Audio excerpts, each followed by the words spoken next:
Ils sont 5. 2 fauves, 2 rapaces et un pharaon.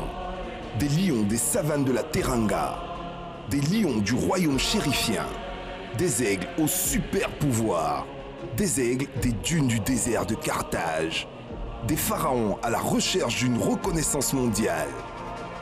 Le Sénégal de Sadio Mané, le Maroc de Mehdi Benatia, la Tunisie de Wabi Kazri, le Nigeria de Mikel Obi, l'Égypte de Mohamed Salah, les espoirs d'un continent. 5 pays, 5 stars qui partent à la conquête du monde en Russie. Du 14 juin au 15 juillet, suivez tout le parcours des 5 représentants africains à la Coupe du Monde FIFA 2018 en Russie sur les antennes du groupe RTI.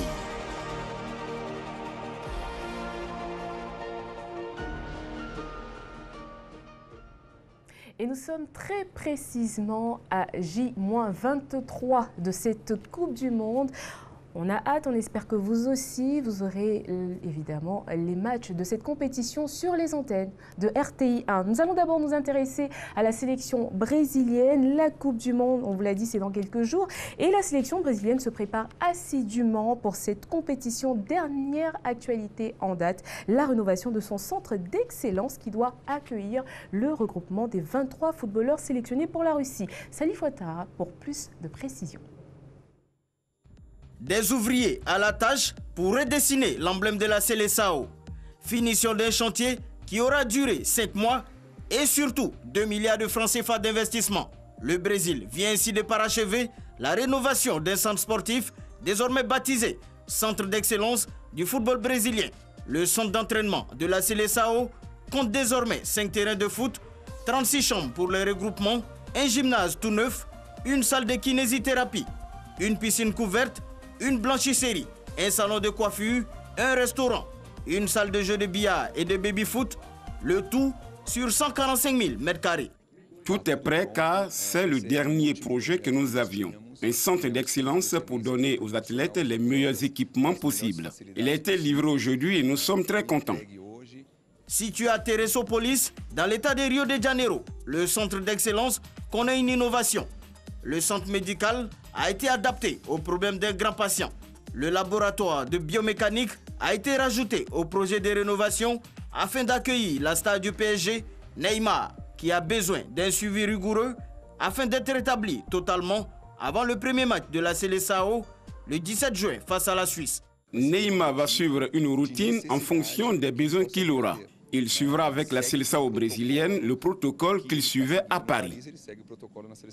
On peut mettre ça dans sa chaussure pour analyser les points d'appui de ses pieds. Si l'un d'eux, en raison de l'intervention chirurgicale, le gêne, la commission technique et les médecins pourront adapter l'entraînement et la kiné pour soulager cette éventuelle douleur. Les protégés des Tités ont désormais toutes les commodités nécessaires pour bien préparer le mondial et peut-être arborer une nouvelle étoile sur les 5 déjà présentes sur le maillot. Une préparation qui se poursuivra à Londres dès le 27 mai. Objectif du sélectionneur Tite, permettre aux joueurs de s'adapter à un climat identique à celui de la Russie. Didier Deschamps, le sélectionneur français, a présenté vendredi sa liste des 23 retenus pour la Russie, une liste sans Ribéry et Benzema, de grands absents qui pouvaient pourtant apporter beaucoup à la sélection. Deschamps n'a pas manqué de s'expliquer, le point avec Salif Ouattara. Une liste finale est toujours difficile à construire. Des choix assumés pleinement par Didier Deschamps qui a présenté jeudi ses 23 pour le voyage en Russie. Pas de Payet ni Ribéry, encore moins Benzema. Une liste qui a suscité beaucoup de commentaires et assez de polémiques sur les plateaux télé en France.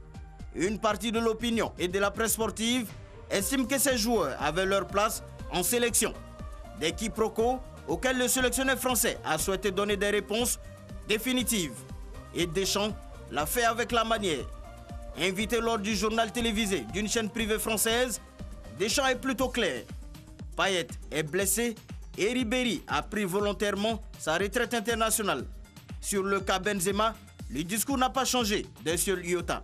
Avec 11 réservistes qui peuvent récupérer un billet pour la Russie lors du regroupement, Didier Deschamps a fait confiance à Antoine Griezmann et Olivier Giroud pour l'attaque.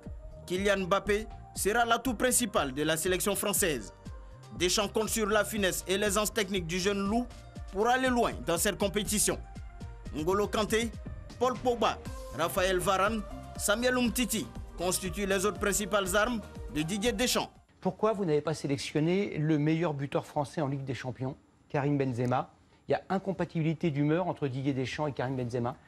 Non, mais après, j'y ai déjà répondu, je peux le refaire encore. Mais de l'eau a coulé sous les ponts depuis 2 ans. C'est pour ça que je me permets de vous poser la question. Il y a 2 ans qui se sont écoulés. J'ai fait confiance à des joueurs qui ont répondu à ma confiance. Moi, je place le groupe au-dessus de tout.